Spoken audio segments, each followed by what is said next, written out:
Yo, what's up mga kalpin? So maayong adlaw ka na tong tanan. So ang akong buhaton karon mga kalpino is maghimo ta og DIY na kukupit crusher. Kay wala man tay crusher diri So wala tay machine. Ang atong gamiton is lata. So atong i-try ning lata. So mao ni ang gibuhat ako sa lata, akong gibuslutan, lansang akong gigamit. So mao na siya buslot.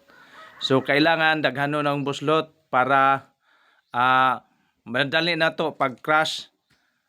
So inana siya kadaghan nga akong gibuslot mga kalpino. So mauna na siya So mauna na siya akong gibuslot.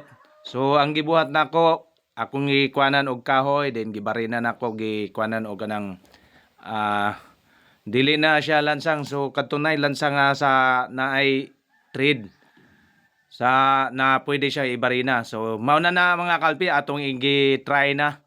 So ang atong gibuhat nga katong lata nga DIY na kukupit crusher. So mao na.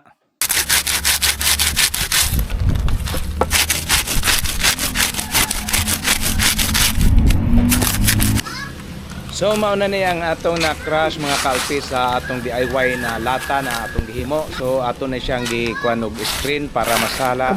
Dagko ang fiber para makahasad nato ang gatong mga pino nga kukupit. So kini siyang nasa kilid kanang dagko murag buhok is mao na siya ang fiber.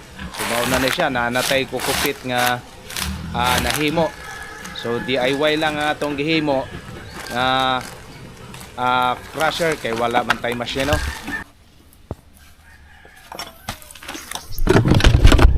So ngayon guys gumawa ako ng bago na yung pang-crush ng na mas makapal, yero na makapal kaysa yung lata na ginawa ko. Ito yung lata ganina na ginawa ko na try ko. Madali siyang mabungi. Ito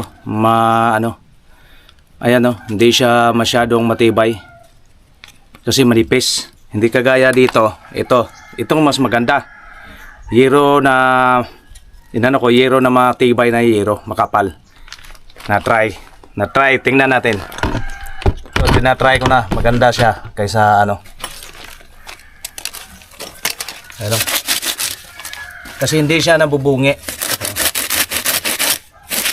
Hindi kagaya sa lata, ang bilis masira. Ito hindi nasisira hindi nabubungi. Tsaka mabilis.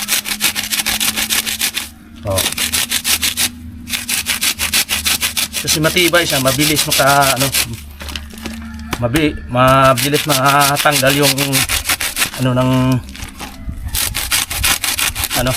tong kukupit.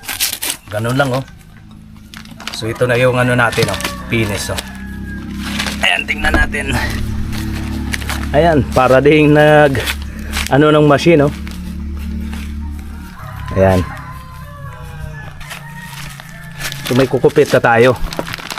Tapos ito yung fiber kanina. Ayan. Mas maganda kung tuyo yung bao. Tuyo yung ito tawag nito. Yung kukupit. Maganda yung kung tuyo. Kasi kung basa, kumakapit siya dito. Kung basa yung natin. Yan, meron na tayong kukupit.